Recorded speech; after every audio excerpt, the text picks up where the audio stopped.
Well, I'm cussing at an airplane. It makes my ears hurt and ring. The fumes of diesel coat my lungs. Our schools and community will be deeply affected as the traffic increases, both in numbers and the type of aircraft. And I lived at 28 years at the end of the first runway out of SeaTac. I moved away from there to get away from it, moved up here, and here it comes. People here are being snowballed. They are told a certain thing, and many things, and they are not true. If you look on the other side of the wall, they are not true. No one has talked about the aircraft fuel coming out of the back of the jet. If you're behind a diesel truck, a school bus, a diesel car, and you inhale those fuels into your car by the ventilation system, you can smell it. Coming out of the back of the airplane is this jet fuel. Not all of that is burned. If it's 300 feet up in the air with a 10 to 15 mile an hour crosswind, it's going to come over into your property. It's going to get on your clothes, it's going to get on your patio furniture, it's going to get on your automobile, it's going to get on your kids' toys out in the backyard, it's going to get on the kids, it's going to get on you, it's going to get everywhere. I know this because I lived out there, like I say, at SeaTac for 28 years. The planes, you talk about the noise impact, that's false, because the noise does not stop at that line on the contour map.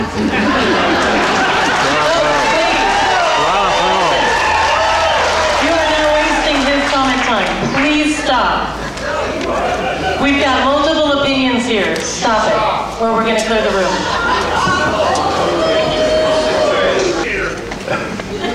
Also, there was a statement here about FM4, talking about fields and so forth. At the end of the runway that we have now here, there has been a wetland that is made for the birds. On the other side of that wetland is a ball play field that is used quite extensively by the baseball players of the Little League of the county and so forth. Across from the main office of Payne Field Airfield, there is a place they call Cash Park. There is a lot of soccer fields there. There are baseball fields there. There is even a field there where you can take your dog off leash and walk. Now there's things around here that are being used. The noise is a very significant factor. I think there's Allegiant Air and Horizon Air come here. I think they owe from us a courtesy call to them saying, hey, your plane just took off. I thought it'd be so nice and call you up and let you know that it took off in the field. I'm asking that you do a new environmental assessment right now. The EA is not about small initial conditions that are posed by Horizon and Allegiant. The key thing is it's about changing the airport's operating certificate from a Class 4 to a Class 1 airport. When you go to a Class 1 airport under FAA rules, there are no restrictions as to type of aircraft, number of flights, or time of day. Curfews and other compromises are not allowed. That means we have to consider the scope of the airport at full capacity at any time, day or night. So what we have here is basically, if you put garbage in at the front end to an analysis, you get garbage out at the back end, which is basically no significant impact. If the FAA continues with pursuing a finding of no significant impact, it will really only confirm that this entire process and these hearings are a sham. FONSI means no significant impacts. It doesn't allow you to escape doing proper analysis, and it doesn't allow you to ignore the truth. The FAA has been heavy-handed and coercive throughout this process. Issuing a FONSI now will only confirm that the FAA's process is without merit. We're asking for a new EA now. Thank you. Number 7. Many of the air pollution levels expected after expansion would exceed de minimis levels federally mandated by the Clean Air Act. It cannot be disputed that we all deserve the best available science practices to understand and determine the long-term costs of the decision to make the airport commercial. 2 months ago, in November 2009, a University of California study showed that the pollution effects at smaller and regional airports are much higher than have been previously estimated. Of particular concern are small particulates, referred to as PM2.5 or PM10, They found that they're 10 times higher within 1 football field length and 2.5 times higher within 6 football field lengths of small and regional airports. The Puget Sound Clean Air Agency, in its 2008 Air Quality Data Summary that monitors sites in Snohomish County, found that they're close to the daily fine particle federal standard and exceed the agency's daily fine particulate health goal, set at 24-hour average performance measure that is intended to never be exceeded. The environmental assessment did not incorporate or reference any of our local studies or data collection. There is no scientific information that supports the assertion that the expansion of the airport will have no effect. Indeed, on the contrary, it appears that to approve the expansion, local and federal officials will have to overlook what we already know. This morning I was playing at Payne Field Community Park, which was just dedicated 3 months ago and is adjacent to Payne Field. How can it be that we as a community are simultaneously providing outdoor recreation for our children while agreeing to increase air pollution at any level? I have a number of issues regarding the environmental assessment and even greater concerns about the process. A single-minded focus of the FAA to get airlines into Payne Field establishes a disturbing record and pattern. Here are some examples. In November 2005, the FAA stated, and I quote, "We do not force an airport to change its role from general aviation," unquote. But then the FAA threatened, deferred, and suspended FAA funding unless the county did just that. How do we know? 4 words: Freedom of Information Act.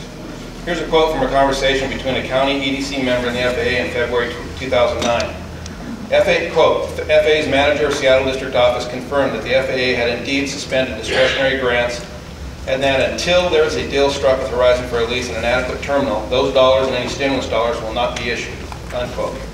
That is not what the FAA told Congressman Inslee, however. Here's another example. November 2005, the FAA stated, "The airport is not required to construct or upgrade facilities," unquote. February 2009, they said there will only be funding of an environmental assessment if the county agrees to build a terminal. Again, in November 2005, the FAA was asked, "Can an airport operator charge interested air carriers for all direct and indirect costs?" The FAA answer was, quote, "Generally, yes." But the FAA in April 2009 countered that statement. Quote, "If the county is building a terminal, then it is not typical to charge an airline for construction costs." Finally, here's an example tied directly to the scope of the EA. November of 2005. "Generally, the airport may not impose restrictions on the type of aircraft, the frequency of flights, or the time of day of operations," unquote. But the EA does not, this EA does not assess unrestricted flight activity. Rather, it is based on a small number of flights. So in my view, the EA is flawed, the scope is limited, it's designed to show no impacts and therefore no mitigation or indirect costs. We have a right to be frustrated with a public process based on a predetermined outcome. The process FAA was even worried about. Internal communication in 2008, quote, "We may have gotten a bit ahead of ourselves, and I have given the impression that we have made a NEPA finding rather than evaluating the potential environmental impacts," unquote. In January 2009, they produced an environmental assessment timetable that concluded with the finding of no significant impact. This timetable was produced before the environmental assessment had even begun. In conclusion, the FAA should stop threatening the county and undermining negotiations they are not party to. Airlines have not complained, so why should the FAA? The FAA should not distort the market by subsidizing airlines to get them started. Instead, the FAA and airport officials should step up and be honest about assessing all the potential impacts of this federal action within this EA. I close with a question.